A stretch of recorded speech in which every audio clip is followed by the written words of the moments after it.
Hello everyone, welcome to another iPhone iOS video. Today I will show you how to unzip a zip file on iPhone or how to uncompress a compressed file on iPhone.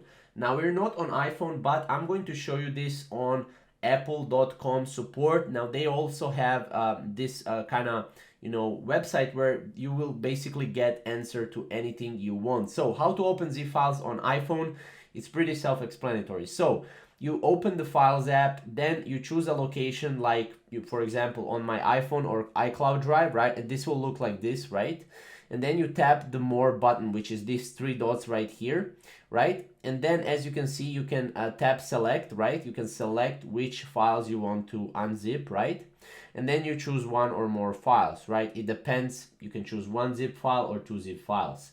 Then if we go down, we can go here to this button right here, three dots, and we can click compress on the selected files, right? So you select a zip files, for example, one zip file or two, and then you click here on three dots and compress. And that's pretty much how it will compress. Now, as you can see, if you selected one file, a zip file with the same file name saves to that folder. If you selected multiple files, a zip archive name archive.zip saves to that folder. To change its name, touch and hold on the zip archive, then select rename.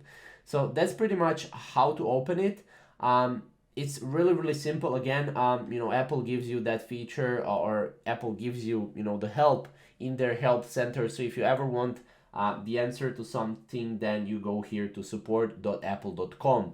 Now, that's pretty much how to unzip a zip file on iPhone. If you have any questions or comments, comment down below, and we'll see you in the next video. Thank you guys for watching.